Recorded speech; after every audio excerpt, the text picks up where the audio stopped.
Hello दोस्तों, कैसे हैं आप सब।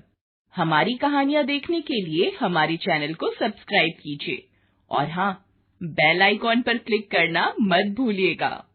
सिमरन पढ़ने में बहुत ही होशियार और समझदार लड़की थी। वो बचपन से ही क्लास में अव्वल आती थी। स्कूल में सभी सिमरन की बहुत तारीफ करते थे। पढ़ाई में अच्छा होने के कारण उसके माता पिता भी उसकी हर डिमांड को पूरी कर देते थे। सिमरन की एक ही सहेली थी मीनल, जो उसके पड़ोस में रहती थी। दोनों साथ ही स्कूल जाती थी। एक दिन स्कूल जाते वक्त, अरे सिमरन, आज तूने फिर लेट कर दी। तू क्लास में अव्वल आती है इसलिए तुझे टीचर कुछ नहीं बोलती। आज तो वो पक्का मुझे पनिशमेंट देंगी। अरे बाबा, कुछ नहीं होगा। हम दोनों क्लासरूम की खिड़की से जाकर सीट पर बैठ जाएंगे। ये देख, मेरा नया फोन। वाह, तुम्हारा पर्सनल फोन। यहाँ तो मुझे हर साल अपनी दीदी की पुरानी स्कूल ड्रेस पहनकर स्कूल जाना पड़ता है। ये फोन तुम्हारा भी तो है। आखिरकार हम दोनों बचपन से फ्रेंड्स हैं। कल पूरी रात मैं इसके फीचर्स देखती रही। मीनल और सिमरन बातें करते करते स्कूल पहुंच जाती हैं और चुपके से क्लासरूम के पीछे वाली खिड़की से घुसने की कोशिश करती हैं, लेकिन टीचर दोनों को पकड़ लेती है और लेट आने की वजह से टीचर दोनों को क्लास से बाहर कान पकड़कर खड़ा कर देती हैं। सिमरन, तुम पढ़ाई में अच्छी हो, लेकिन तुम्हें स्कूल के और भी रूल्स फॉलो करने चाहिए। डिसिप्लिन मेंटेन करना चाहिए। सॉरी टीचर, अगली बार से ऐसा नहीं होगा। सिमरन और मीनल के सामने वाली क्लास से दो लड़के क्लासरूम के बाहर कान पकड़कर खड़े थे। अरे क्यों दिल छोटा कर रही है? सिर्फ हम दोनों ही क्लासरूम के बाहर थोड़ी हैं। सामने उन लड़कों को देख। हाय गर्ल्स, आप लोग भी क्लास में लेट आई थी क्या? हाँ, ये टीचर भी ना स्कूल में पढ़ाने आती हैं या बच्चों को पनिशमेंट देने? मैंने तुम्हें इस स्कूल में पहले कभी नहीं देखा। हाँ, मैंने भी कुछ दिनों पहले स्कूल में एडमिशन लिया है। धीरे धीरे रॉकी और सिमरन में दोस्ती हो जाती है। दोनों एक दूसरे को अपना फोन नंबर दे देते हैं। दोनों हमेशा साथ में घूमते हैं। स्कूल के बाद भी साथ में वक्त बिताते हैं। एक दिन स्कूल से वापस आते वक्त सिमरन अपने मोबाइल से किसी को टेक्स्ट कर रही होती है। अरे यार, तू भी ना हमेशा इस मोबाइल में ही लगी रहती है। अरे वो स्टैंडर्ड 11 वाला रॉकी है ना, उसने मुझे क्या मस्त जोक भेजा है। तूने रॉकी को अपना नंबर क्यों दिया? वैसे भी वो दूसरे स्कूल से आया है। इस बार हमारा 10th क्लास है। वो मेरी थोड़ी स्टडीज में हेल्प कर रहा है और कुछ नहीं। मैं तो कहती हूँ तू उससे थोड़ा दूर रहा कर। मुझे वो लड़का बिल्कुल भी पसंद नहीं है। तू भी ना, ऐसा कुछ भी नहीं है। रॉकी काफी अच्छा लड़का है। अगले दिन सिमरन क्लास में बैठकर फोन चला रही थी, तभी उसे टीचर पकड़ लेती हैं। ये क्या है सिमरन? आजकल तुम्हारे मार्क्स वैसे भी पहले से बहुत कम हो गए हैं और तुम क्लास में बैठकर मोबाइल चला रही हो। मुझे मजबूरन तुम्हारी मम्मी को कंप्लेन करना पड़ेगा। सॉरी टीचर, अगली बार से ऐसा नहीं होगा, वरना मम्मी मेरा फोन छीन लेंगी। प्लीज मम्मी को मत बताइएगा।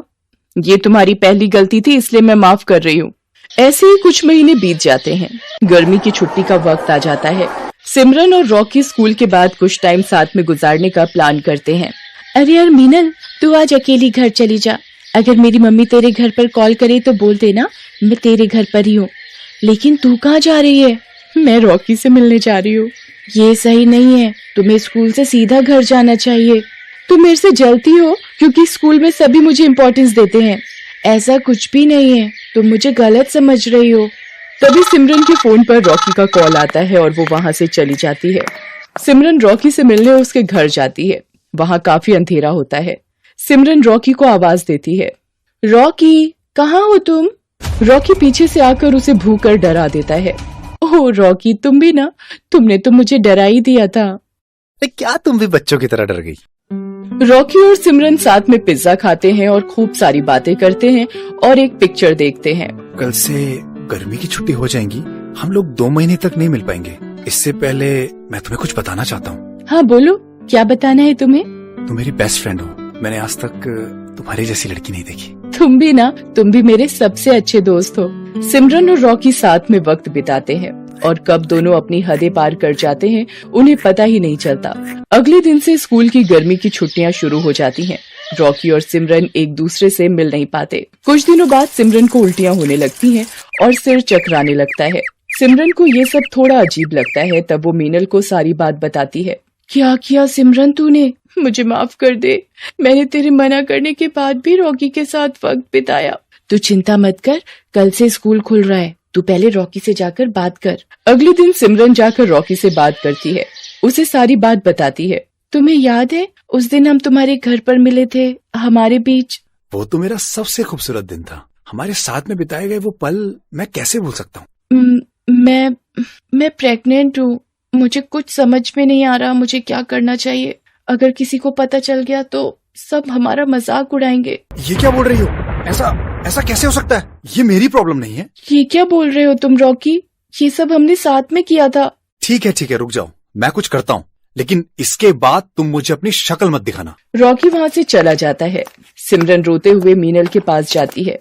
क्या हुआ? तुम रो क्यों रही हो? रॉकी मेरी शक्ल भी नहीं देखना चाहता है।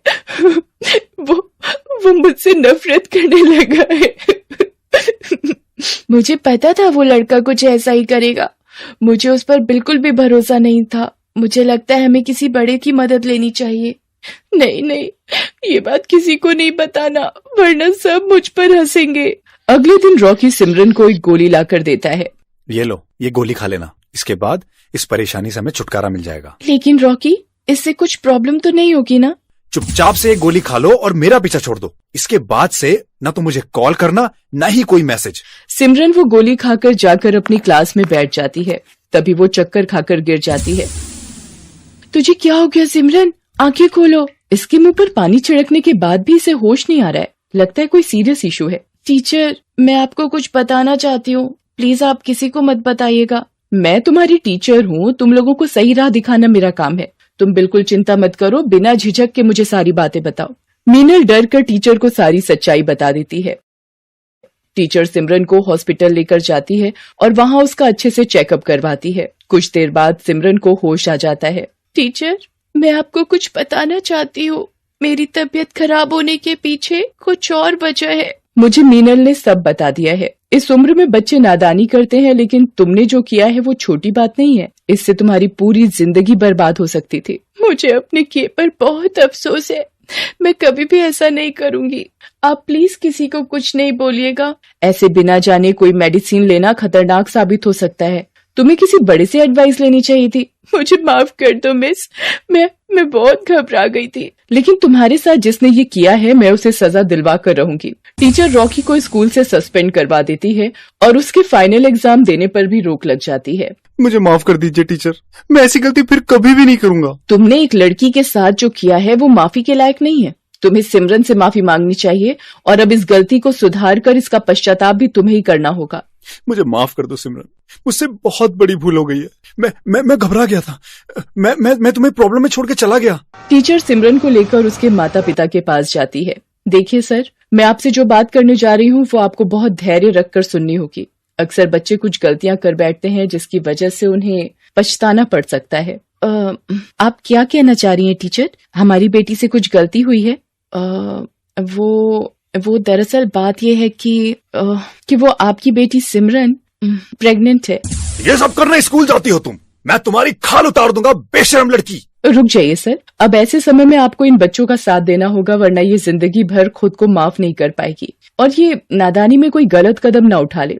टीचर बड़ी समझदारी से सारी बात सिमरन के मम्मी पापा को समझाती है। अब हमें क्या करना चाहिए? इसकी तो जिंदगी बर्बाद हो जाएगी। अभी सिमर बहुत छोटी है, इसके सामने पूरी जिंदगी पड़ी है। हमें इस बच्चे का मिसकैरेज करवा देना चाहिए। मैंने डॉक्टर से बात की है, इसमें कोई भी दिक्कत नहीं होगी। फिर सिमरन की फैमिली और टीचर मिलकर उस बच्चे का मिसकैरेज करवा देते हैं। थोड़ी दिनों बाद सिमरन बिल्कुल ठीक हो जाती है। सिमरन के मम्मी पापा भी उसकी गलती के लिए उसे माफ कर देते हैं। अब सिमरन और मीनल की फिर से गहरी दोस्ती हो जाती है। सिमरन मीनल से अपने बुरे बर्ताव के लिए माफी मांगती है।